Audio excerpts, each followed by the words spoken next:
Hi friends, அனைவருக்கும் வணக்கம்.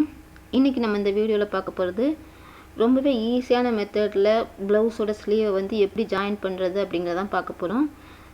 நிறைய பேருக்கு பாத்தீங்கன்னா ப்ளவுஸ் ஸ்லீவ் ஜாயின் பண்றது தான் கொஞ்சம் கஷ்டமா இருக்கும். அதுல பாத்தீங்கன்னா சுருக்கம் வரும், இல்லனா இழுத்து தைக்கும்போது சில இடங்கள் தூக்கிட்டு இருக்கும். அந்த மாதிரி எல்லாமே ரொம்பவே ஈஸியான மெத்தட்ல நம்ம இத ஜாயின் பண்ணலாம்.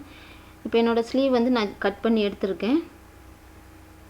இதோட உள்பக்க வளைவு அதாவது முன்பக்க உள்குழிவு எல்லாமே கொடுத்து கட் பண்ணி எடுத்துர்க்கேன் பாருங்க.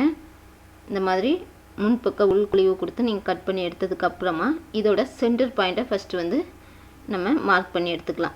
ஈக்குவலா வச்சிட்டு இதோட சென்டர் லைனை மட்டும் சின்னதா ஒரு கட் கொடுத்து மார்க் பண்ணி எடுத்துடுங்க.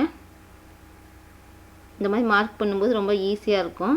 பாருங்க சின்னதா ஒரு நாட்ச் கட் பண்ணிக்கலாம். இப்போ இத வந்து நம்மளோட ப்ளவுஸோட ஜாயின் பண்ண போறோம்.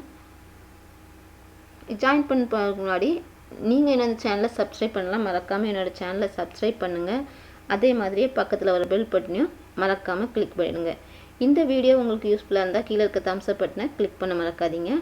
இப்போ என்னோட ப்ளவுஸை வந்து நான் ஷோல்டர் ஜாயின் பண்ணி எடுத்துர்க்கேன். பாருங்க பட்டி எல்லாமே தச்சதுக்கு அப்புறமா உங்களோட ஷோல்டர் லைனை ஃபர்ஸ்ட் ஜாயின் பண்ணி எடுத்துக்கலாம்.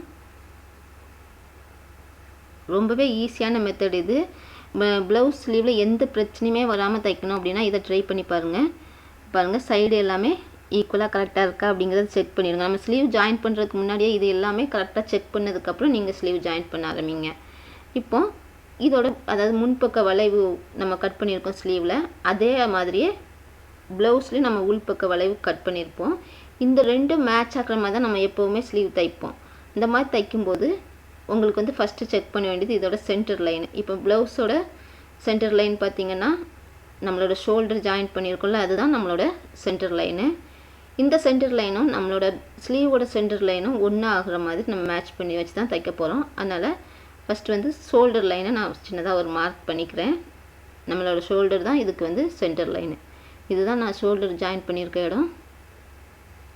இந்த மார்க்கிங்கும் நம்ம ஸ்லீவ்ல கட் பண்ணிருக்கோம் பாருங்க, இந்த மார்க்கிங்கும் ஒண்ணா இருக்கிற மாதிரி வைக்கிறோம். வைக்கிறதுக்கு முன்னாடி நம்மளோட ஸ்லீவோட நல்ல பக்கம் கீழேயும் ப்ளவுஸோட நல்ல பக்கம் மேலேயும் இருக்கிற மாதிரி ரெண்டும் ஒண்ணா வர மாதிரி வச்சிடுங்க. வச்சிட்டு இந்த மாதிரி சென்டர் லைனை ஒண்ணா வச்சிடுங்க. ஒண்ணா வச்சிட்டு நீங்க பின் பண்ணாதீங்க. பின் பண்ணீங்கன்னா இது கரெக்ட்டா வராது. பின் பண்ணாம சென்டர் லைன் மட்டும் ஒண்ணா வர மாதிரி வச்சு நம்ம தைக்க ஆரம்பிக்க போறோம். பாருங்க எந்த இடத்துல தைக்க போறீங்களோ அந்த இடத்துல நீடில் நிப்பாட்டிட்டு கீழ இருக்க துணியை இழுக்காம மேல இருக்க ஸ்லீவ் துணியை மட்டும் நம்ம இந்த வளைவு ஷேப்புக்கு அட்ஜஸ்ட் பண்ணி கொண்டு வரணும். கீழ இருக்க ப்ளவுஸ் துணியை எந்த இடத்துலயுமே நீங்க திருப்பணும்னு அவசியம் இல்ல. மேல இருக்க ஸ்லீவ் துணியை மட்டும் இந்த மாதிரி கொஞ்சம் கொஞ்சமா நகட்டி கொண்டு வாங்க. பாருங்க ஸ்லீவ் துணியை மட்டும் தான் நம்ம நகர்த்தணும், ப்ளவுஸ் துணியை நம்ம நகர்த்த கூடாது. இந்த மாதிரி கொஞ்சம் கொஞ்சமா மேல இருக்க ஸ்லீவ் துணியை நகர்த்தி நீங்க தைக்க ஆரம்பிக்கலாம். அப்படி தைக்கும்போது உங்களுக்கு வந்து அந்த வளைவு ஷேப்புக்கு ஸ்லீவ் வந்து கரெக்ட்டா ஜாயிண்ட் ஆகும்.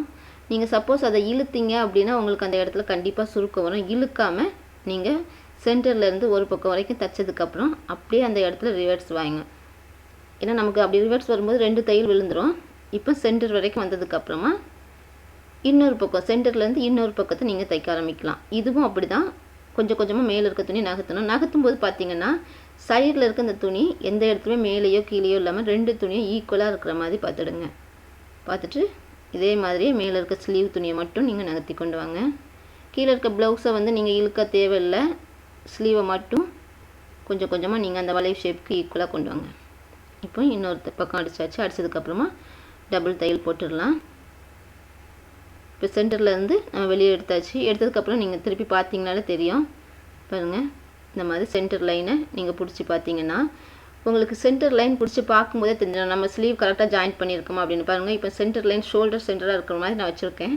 எந்த இடத்துலயுமே சுருக்கமோ இல்ல எந்த இடத்துல தூக்கிட்டோ அந்த மாதிரி இல்லாம ரொம்பவே நீட்டா வந்து இந்த ஸ்லீவ் வந்து ஜாயின் பண்ணிருக்கு பாருங்க. இப்போ மேல இருந்து நீங்க வர லைனை பார்த்தீங்கன்னா ஆர்ம் ஹோல் வரைக்குமே அந்த லைன் வந்து நீட்டா ஃபினிஷ் ஆயிருக்கும். எந்த இடத்துலயுமே சுருக்கம் இருக்காது. அதே மாதிரி ஆர்ம் ஹோலும் கரெக்ட்டா ஜாயிண்ட் ஆகுற மாதிரி நீங்க தச்சுக்கலாம். ஸ்லீவ்ல வந்து உங்களுக்கு துணி பத்தலனா அந்த மாதிரி சின்ன பீஸ் கொடுத்து கூட நீங்க ஜாயின் பண்ணிக்கலாம்.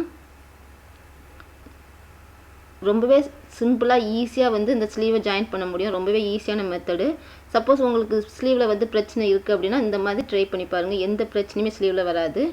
இன்றைக்கி இந்த வீடியோவில் வந்து ரொம்பவே ஈஸியான மெத்தடில் ப்ளவுஸோட ஸ்லீவ் வந்து எப்படி ஜாயின் பண்ணுறது அப்படிங்கிறத பார்த்துருப்பீங்க.